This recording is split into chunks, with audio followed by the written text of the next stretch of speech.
नमस्कार मित्रांनो, सगळ्यांचे स्वागत माझ्या कॉमन मॅन या यूट्यूब चॅनलवर. मित्रांनो, आता तरी ॲडव्होकेट प्रकाश आंबेडकर यांना टार्गेट करणे बंद झाले पाहिजे. होय, कारण नुकत्याच दोन अशा गोष्टी जनतेसमोर आलेल्या आहेत. होय, ज्यामुळे प्रकाश आंबेडकर यांच्यावर जे सातत्याने आरोप होतात आणि होत राहिले आहेत, त्यातला पहिला आरोप जो निर्भय बनोच्या निखिल वागडेंनी देखील केला आहे, किंवा निर्भय बनोची टीम म्हणत असते प्रकाश आंबेडकर हे भारतीय जनता पार्टीची बी टीम आहेत. हा पहिला आरोप. आणि दुसरा आरोप आहे, प्रकाश आंबेडकर कोणाशी जुळवून घेत नाहीत, ते स्वतःच्या मनाने चालतात, त्यांना स्वतःच्या म्हणण्याप्रमाणेच व्हायला हवं असतं, किंवा ते हट्टी आहेत, आडमुठी आहेत. हे मुख्यतः दोन आरोप आहेत. ते कोणाशी जुळवून घेत नाहीत, हट्टी आहेत, स्वतःच्या मनाने वागतात आणि भारतीय जनता पार्टीची बी टीम आहेत. तर हे आरोप आता खोडून काढणाऱ्या अशा दोन घटना घडल्या आहेत की ज्यामुळे जनतेच्या लक्षात येईल सर्व बहुजन वंचितांच्या समानतेच्या किंवा शिवशाही फुले आंबेडकर म्हणजे छत्रपती शिवाजी महाराज, शाहू महाराज, महात्मा फुले आणि आंबेडकर, भारतरत्न डॉक्टर बाबासाहेब आंबेडकर यांच्या विचारानेच ते चालतात. आणि त्यामुळेच ते उपेक्षित राहिले आहेत. कारण ते हे विचार जे घेऊन पुढे जात आहेत ते ढोंग म्हणून घेऊन जात नाहीत, तर ते त्या तत्वाने चालतात आणि म्हणून ते बदनाम होतात. तुमच्या एक लक्षात आलं असेल की सर्व प्रकारच्या ज्या शाहू फुले आंबेडकर यांच्या तत्वाने चालणाऱ्या संघटना आहेत, मग त्यात बहुधा आंबेडकरवादी आहेत. ह्या चळवळी मोठ्या पक्षांना, प्रस्थापित पक्षांना नेहमीच फक्त वापरण्यासाठी म्हणजे मतं मिळवण्यासाठी हव्या असतात.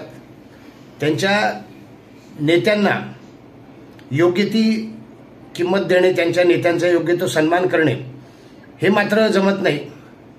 म्हणजे यूज अँड थ्रो असं बहुधा या जनतेत झालेलं आहे आंबेडकरवादी चळवळीतल्या.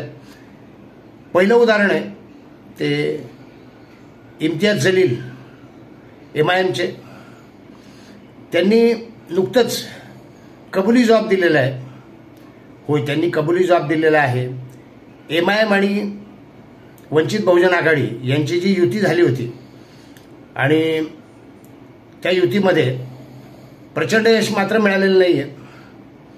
त्या युतीमुळे बरेच धक्के बसले होते प्रस्थापित पक्षांना, हे तुमच्या लक्षात आलं असेल.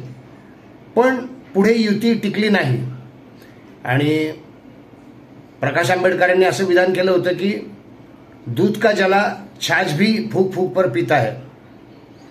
दूध का जला म्हणजे काय, तर MIM सोबत गेल्यानंतर वंचित बहुजन आघाडीचे काय नुकसान झाले त्याबाबत एकदा प्रकाश आंबेडकरांनी म्हटले होते की आमच्या लोकांनी किंवा आमच्या समर्थकांनी जिथे येथे MIMचे उमेदवार होते त्या सगळ्यांना मते दिलेली आहेत, मात्र जेथे आमचे उमेदवार होते म्हणजे वंचित बहुजन आघाडीचे, तेथे समर्थकांनी, MIMच्या समर्थकांनी किंवा मुस्लिम मतदारांनी काँग्रेसला मतदान केलेले आहे. ते वंचित बहुजन आघाडीच्या पारड्यात मते पडलेले नाहीत आणि त्यामुळेच धुसफूस झाली आणि युती तुटली. दूध जलाया किसने असंही इम्तियाज जलील यांनी म्हटलं. पण हे सांगताना त्यांनी एक कबुली जबाब दिलेला आहे की जागा वाटप सुरू होतं ज्यावेळे MIM आणि वंचित बहुजन आघाडी एकत्र आल्यानंतर, त्यावेळे MIMचं म्हणणं होतं की फक्त आपण 29 जागी लढणार आहोत जेथे आपली सीट निवडून येण्याची खात्री असेल. आणि प्रकाश आंबेडकर यांचं असं म्हणणं होतं की जास्तीत जास्त वंचितांना, बहुजनांना न्याय मिळाला पाहिजे, त्यांच्यापर्यंत देखील सत्ता गेली पाहिजे. आणि त्याकरता त्यांनी जास्ती उमेदवार उभे करायचा हट्ट धरला होता किंवा जास्ती उमेदवार उभे केले होते. आणि त्यामुळे त्यांच्या आघाडीला यश मिळू शकलं नाही असं इम्तियाज जलील यांचं म्हणणं होतं. पण यातून एक लक्षात येते एक गोष्ट की जास्तीत जास्त बहुजनांपर्यंत न्याय पोहोचवण्यासाठी, त्यांना समाविष्ट करून घेण्यासाठी प्रकाश आंबेडकर आग्रही होते आणि म्हणून जास्ती लोकांना तिकिटी दिली गेली किंवा जास्ती जागा लढवल्या गेल्या. यातून इम्तियाज जलील यांनी कबुलीच दिली आहे की प्रकाश आंबेडकर फक्त सत्तेत जाण्याकरता किंवा मंत्री होण्याकरता लढत नाहीयेत, तर जास्तीत जास्त लोकांना न्याय मिळावा, जास्तीत जास्त लोकांना समाविष्ट करून घेता यावं म्हणून लढत आहेत. ते स्वार्थी नाही आहेत, त्यांना कुठल्याही पदाची लालसा नाही आहे. अशीच कबुली रामदास आठवलेंनी दिली आहे. रामदास आठवले सध्या नेहमीच प्रकाश आंबेडकर यांनी आरपीआयमध्ये यावे म्हणून आवाहन करत असतात. त्यांनी सांगितलेलं आहे की आरपीआय त्यावेळी तुटली किंवा आरपीआयमधून प्रकाश आंबेडकर बाहेर पडले याला देखील अनेक लोक प्रकाश आंबेडकरांना जबाबदार मानतात. पण त्यावेळी देखील प्रकाश आंबेडकर यांनी सत्तेची हाव न धरता आपल्या तत्वांना चिटकून राहिले आणि त्यामुळेच रामदास आठवले हे सत्तेच्या वळचणीला गेले. रामदास आठवलेंनी सांगितलं की तसं झालं नसतं तर, म्हणजे आम्ही एकत्र राहिलो असतो आणि सोबत गेलो असतो काँग्रेसच्या, तर प्रकाश आंबेडकर उपमुख्यमंत्री होऊ शकले असते. उपमुख्यमंत्री काय, मुख्यमंत्री देखील होऊ शकले असते असं मला वाटतं. पण त्यावेळी देखील प्रकाश आंबेडकरांनी पदाची किंवा सत्तेची, खुर्चीची लालसा ठेवलेली नाहीये आणि त्यावेळी ते तत्वांना चिटकून राहिले. कारण काँग्रेसने ज्या पद्धतीने डॉक्टर बाबासाहेब आंबेडकर यांच्याशी वर्तन केलेले आहे, त्यांना ज्या पद्धतीने अपमानित केलेले आहे, ते कधीच आंबेडकरी चळवळीतले लोक विसरू शकत नाही. रामदास आठवले विसरले आणि ते 90च्या दशकामध्ये काँग्रेसच्या सोबत गेले. सरळ सरळ काँग्रेससोबत जाऊन त्यांनी खुर्ची मिळवली. प्रकाश आंबेडकर ठाम राहिले आपल्या विचारधारेवर, आपल्या चळवळीच्या तत्वांवर आणि म्हणून ते गेले नाहीत.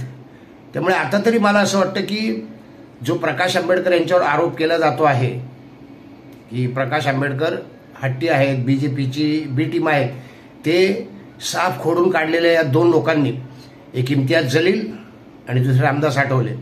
स्थानिक स्वराज्य संस्थांच्या निवडणुका आता जाहीर झाल्या नाही, तारखा अजून पण जवळ आहेत आणि त्या दृष्टीने जर हा विचार आपण सगळीकडे पोहोचवला, वंचित बहुजन आघाडीचा तत्वांचा विचार, समानतेचा आणि न्यायाचा विचार, तर मला वाटतं नक्कीच वंचित बहुजन आघाडीला यश मिळू शकतं. नुकतंच सुजाता आंबेडकरांनी सांगितलंय की भारतीय जनता पार्टी सोडून कोणत्याही पक्षाशी आम्ही युती करू शकतो आणि त्या दृष्टीने आता पक्ष निवडले पाहिजेत, युती केली पाहिजेत असंही अनेकांना वाटतं. फक्त ती युती प्रकाश आंबेडकरांच्या तत्वाशी जुळणारी असावी, त्यांच्या स्वाभिमानाशी जुळून घेणारी असावी, तरच ते अशा पद्धतीने एकत्र येऊ शकतील आणि लढू शकतील.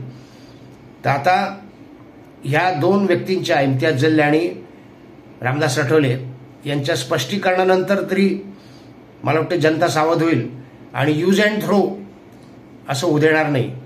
आंबेडकरी जनता, आंबेडकरी चळवळीतले लोक, आंबेडकरी समर्थक हे जे मतदानापुरते वापरले जातात आणि नंतर त्यांचा विचार केला जात नाही सत्तेसाठी, पदांसाठी, तो आता तरी थांबेल अशी आशा आहे. व्हिडिओ आवडला असेल तर लाईक करा, शेअर करा, सबस्क्राईब करा. भेटूयात नवीन व्हिडिओत कॉमन मॅनसह. धन्यवाद.